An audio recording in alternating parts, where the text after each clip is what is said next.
English listeners, kali ini back with me Karisma. Nah, buat kalian yang lagi sekolah di jenjang SMP, SMA, kira-kira pernah nggak sih kalian tuh kebingungan kalau ketemu soal yang kayak gini nih? Pokoknya kayak gitulah ya. Kira-kira susah nggak sih soal kayak gini? Susah banget. Faktanya ada beberapa sih yang bilang kalau kadang itu susah dimengerti. Padahal ini tuh soal yang sering muncul ketika kalian ujian ya, yaitu tentang warning atau notice, peringatan-peringatan atau rambu-rambu. Nah, kayaknya langsung aja ya, kita bakal bedah soal-soal satu per satu. So, soal yang pertama, oke. Soal ini sering banget muncul, pasti nggak asing lagi nih di lembar-lembar kerja atau lembar ujian kalian. Nah, kali ini aku bakal kasih kalian waktu, kesempatan selama 10 detik untuk mengisi dari sekarang. Nah, di situ ada big writing, tulisan besar notice, peringatan atau pengumuman, yang mana keep the room clean. Di situ jelas banget ada kata kunci keep dan clean, yang mana kita keep menjaga, clean kebersihan. Let's go to the question.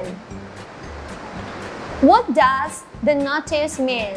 Maksud dari notice atau pengumuman itu apa sih? A. Do not throw the rubbish in the room. B.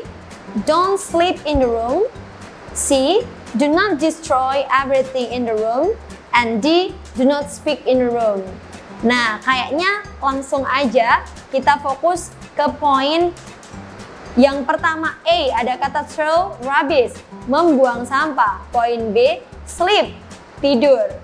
C, destroy, merusak. Dan yang D ada speak. Kira-kira pasti ketahuan lah ya yang mana yang mendekati. Karena di situ kita harus keep clean, berarti kita nggak boleh buang sampah. Udah jelas banget, berarti jawabannya poin A. So, do not throw the rubbish in the room.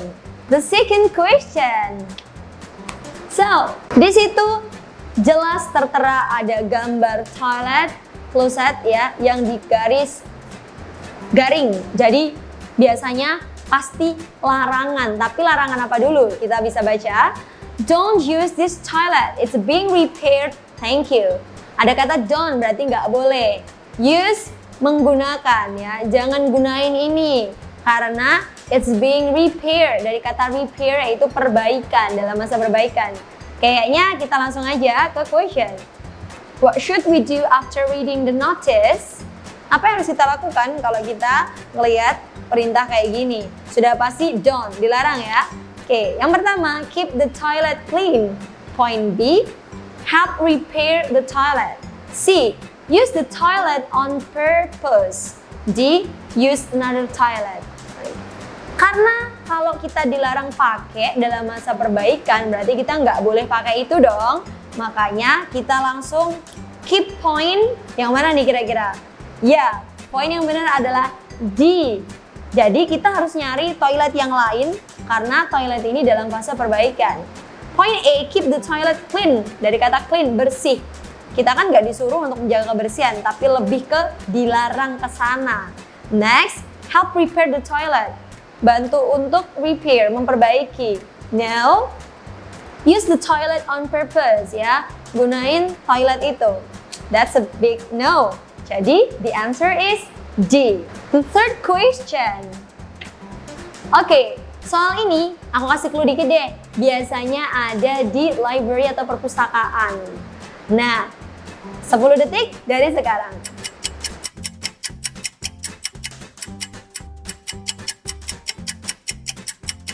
Oke, di situ tertera notice, please return all book when you haven't finished using them. Di situ ada kata return, mengembalikan buku ketika kamu finish using them. Kalau udah selesai make, udah pasti ini sering banget terjadi atau tertera di perpustakaan lebih tepatnya. So, where can you find the notice below? Udah pasti ini jelas banget ya. At school, in a library, in a room, in a college. Ya, mungkin di sekolah bisa make sense ada buku. Cuman spesifiknya buku biasanya kita temuinya banyaknya di library, yaitu perpustakaan. Jadi jawabannya adalah B. That's easy, right? The fourth question. Kayak gini. Udah jelas banget nih gambarnya. Langsung jawab ya. 10 detik dari sekarang. Sebenarnya kita itu cuma fokus di pertanyaan depan questionnya. Where? Berarti di mana? Kalau kita udah tahu di situ ada anjing, ada orang, biasanya clue-nya udah mendekati ya. Nah, tapi kita baca dulu instruksinya nih. Notice all pets must be on a leash. Leash itu sebenarnya tali pengikat dari pet, binatang peliharaan itu. Jadi biasanya kita akan menemukan orang-orang berjalan dengan binatang peliharaan yaitu melalui park. Jawabannya yaitu at a park, di taman. Point B, at home, sebenarnya kurang tepat karena memang kita bisa memelihara hewan itu di rumah, tapi jarang banget pemilik itu selalu mengikat kalau di rumah. Biasanya kalau memang hewan itu udah jinak, kita lepasin aja. Next, at school. Jarang banget sih kalau sekolah kita bawa binatang peliharaan ya, udah pasti. And last, in the supermarket. Kadang kan kita di tempat-tempat umum tuh ada tuh warning dilarang membawa binatang peliharaan. Jadi jelas banget lah kalau biasanya at the park. Fifth question. Nah, 10 detik dari sekarang. Lagi-lagi soal ini bertanya where. Langsung saja kita soroti di question ya. Berarti nanya di mana biasanya kita menemukan ini. Coba deh, let's take a look at the picture. Di situ ada kayak gelas, terus retak. Biasanya itu berhubungan dengan fragile. Fragile itu kata itu tuh. Fragile materials, please do not drop. Jadi, barang mudah pecah. Tolong jangan jatuhkan gitu ya.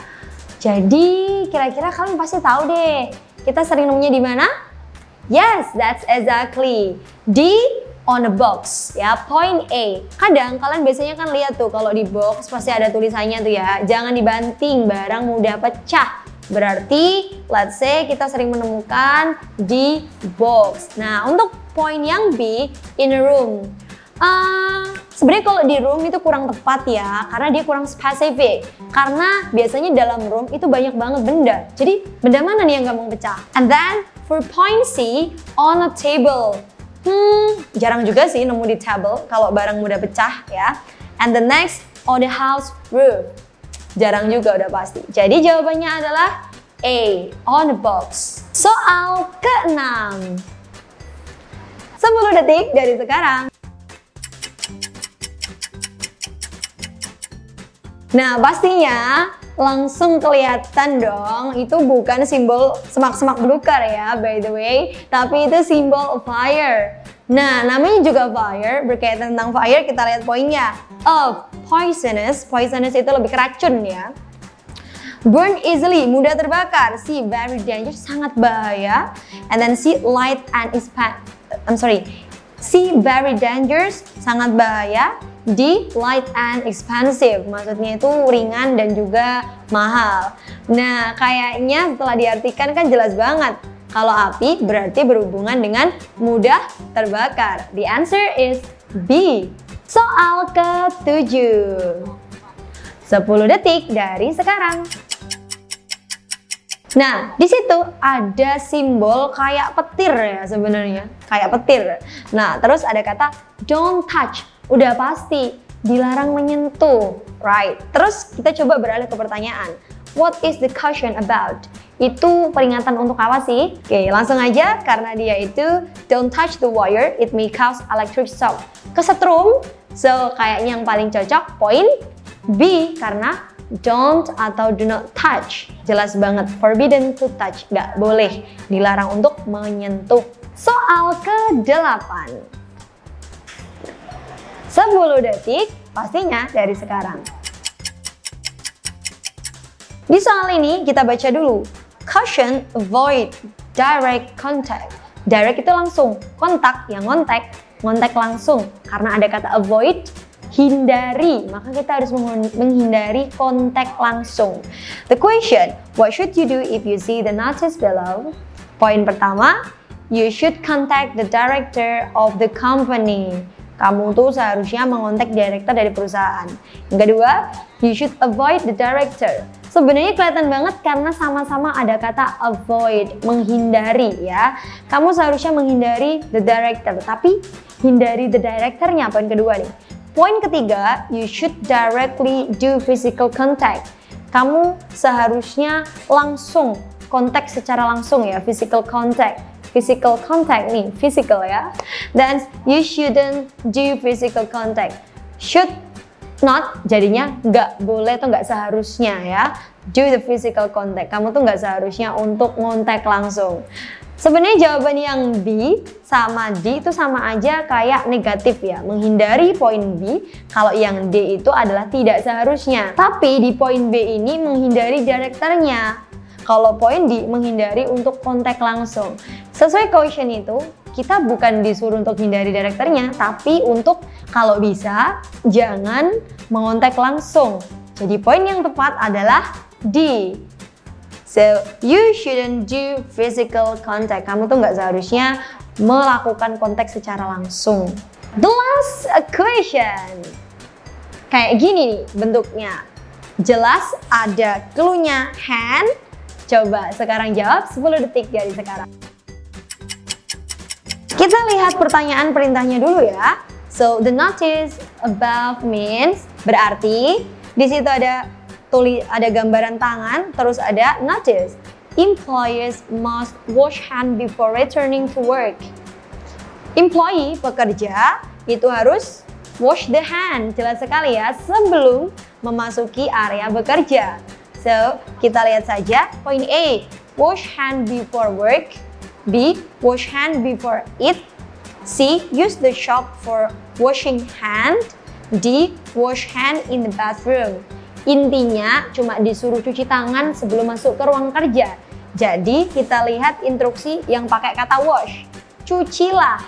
Setelah itu apa yang perlu dicuci? So, cuci tangan ya. Jadi poin yang mendekati yaitu A, wash hand before work, yaitu mencuci tangan sebelum kita bekerja. Untuk yang lainnya memang ada wash, tapi kurang mendekati dari instruksi di notice tersebut. Nah, kayak gitu teman-teman, jadi kalian tuh nggak perlu pusing. Langkah pertama, kalian bisa lihat gambarnya apa dulu. Rata-rata kalau warning itu ada garis miring, biasanya itu larangan. Jadi, larangan apa dulu? Nah, kalian perlu melihat beberapa keyword dari notice itu, larangan itu. Pastinya dong mungkin 1 atau 2 kata kalian connect. Misalnya ada simbol api, berarti itu ya berhubungan tentang hal-hal yang terbakar atau apapun itu. Baru nanti kita lihat soalnya. Kalau menanyakan means berarti artinya apa. Kalau menanyakan where berarti di mana kita bisa menemukannya. Jadi jangan lupa untuk memahami soal, jangan sampai keliru. Karena rata-rata biasanya anak-anak di jenjang sekolah, mereka tidak terlalu memperhatikan perintahnya. Langsung aja kalau dicoret berarti dilarang ini. Padahal kadang perintah itu perlu dipahami juga selain kalian memahami gambar dari notice tersebut. Kurang lebihnya kayak gitu. Jadi buat kalian tetap semangat yang masih sekolah, apalagi belajar bahasa Inggris. Memang susah sih, tapi you know like English is important dan belajar Inggris itu pastinya gampang selama kalian nemuin metode yang tepat. Itu aja dari aku, semoga video ini bermanfaat buat kalian. Jangan lupa untuk share video ini kalau kalian nemu teman-teman kalian yang lagi bingung dengan soal-soal yang semacam ini. Jadi, don't forget to like, subscribe, and comment. Thank you for watching and see ya, tata!